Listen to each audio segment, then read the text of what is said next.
Deve ser insuportável viver imbuído da causa do politicamente correto, mergulhado na política identitária, sinalizando virtudes falsas a cada instante.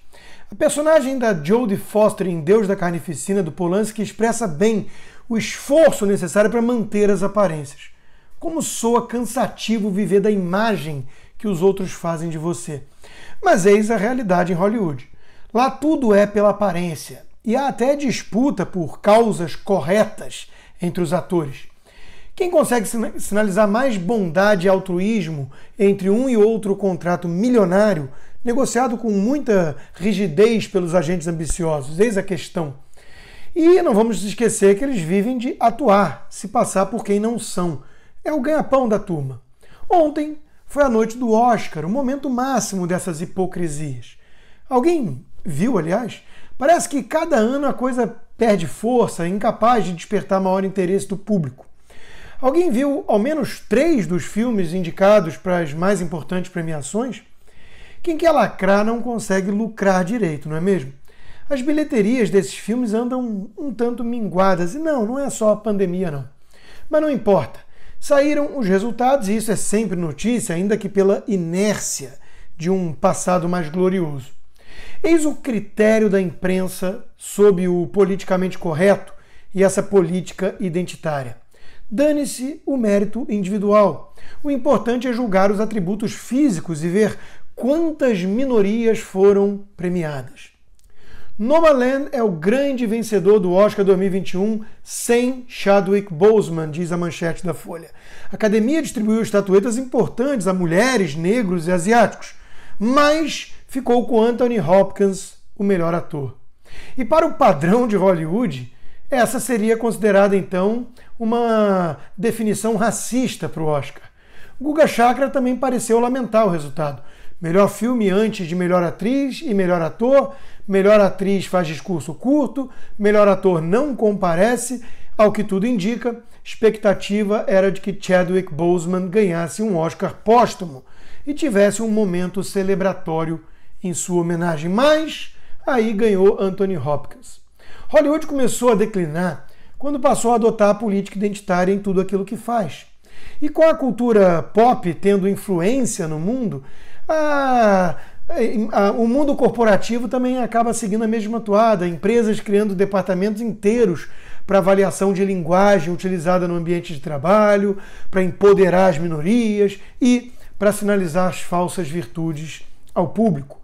Bruna Frascola escreveu sobre a covardia dessa postura e culpa os departamentos de marketing pelo que está acontecendo.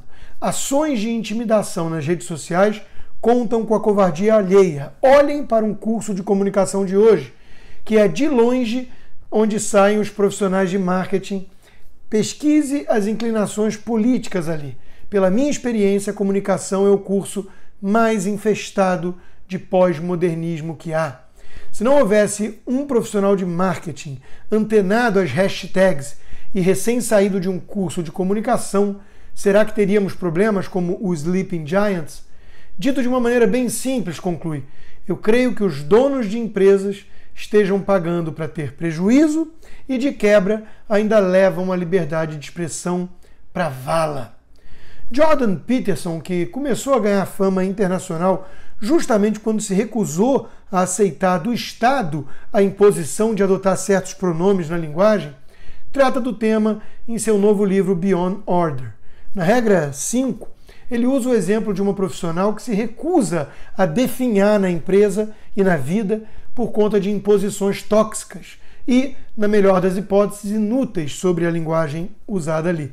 Recuse-se a continuar fazendo o que odeia, diz a regra. Aquilo que a sua consciência sabe estar errado. É o que sugere o psicólogo.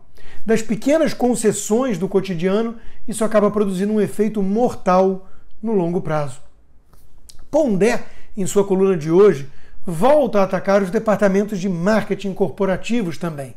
Em breve, diz ele, workshops no mundo corporativo, comandados por consultores mini-gretas, Greta Thunberg se referindo, de 12 anos, farão com que os colaboradores, nome chique para funcionários, tomem consciência de que são racistas, machistas, misóginos, estupradores e afins. Sim, e se você se recusar, confirmará o diagnóstico a priori, além, claro, de assinar sua sentença de morte na empresa, ainda mais se já estiver com um prazo de validade vencido, ou seja, perto dos 40 anos. Um parênteses.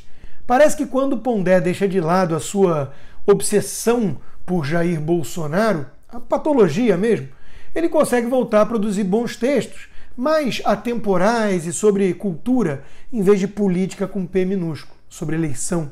Deveria seguir mais nessa toada, acredito. Mas fecho parênteses. Voltando ao Oscar racista, na mesma Folha de São Paulo, há essa coluna com muitas acusações, colocando toda uma nação como preconceituosa, sem nenhum embasamento para sustentá-las. Não há um só dado, uma estatística, nada. Você deve acreditar na acusação gravíssima e ponto. E a solução apresentada é colocar mais colunistas como ela nos veículos de comunicação. Bem conveniente, né? Chega de passar pano quando há crime. A máscara caiu e não há mais como negar que o Brasil é um país racista. Ana Cristina Rosa continua. Falar e escrever sobre racismo, preconceito e desigualdade racial são atos de transgressão, atitudes concretas de ativismo antirracista. É possível que a conquista de espaço e lugar de fala por pessoas negras esteja entre as mudanças mais significativas ocorridas recentemente na sociedade brasileira em termos de enfrentamento do racismo. A política identitária, infelizmente, segue avançando, explorando a culpa da elite, a vaidade de quem precisa sinalizar falsas virtudes e um baita nicho de mercado, né? Quem não quer parecer do bem, descolado, de mente aberta e preocupado com os oprimidos?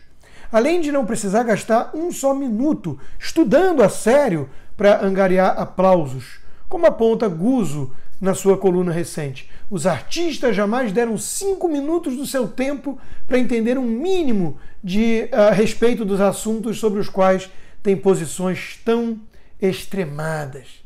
O problema é que isso tudo tem consequências para a vida dos outros. O que é assustador é a nova forma de censura, o medo da cultura do cancelamento. Se no passado o risco era ser mandado para um gulag pelo Estado, atualmente ele se resume a perder o seu sustento, como ocorreu com Gina Carano, atriz de The Mandalorian, entre tantos outros. O próprio debate civilizado está morrendo, pois se você não aceita as premissas dos canceladores, você já será rotulado de alguém com sentimentos ruins, com intenções terríveis. Que tipo de sociedade pode ser construída assim? Que tecido social resiste a esse tribalismo nefasto? Quais resultados teremos num sistema que não mais valoriza o mérito individual, mas sim as características físicas certas, entre aspas, de cada um? Como combater o racismo fomentando a divisão em raças? Tudo parece e é bastante contraditório. E não há como terminar bem. Enquanto o pior não acontece, vamos celebrar os lapsos de bom senso da patota.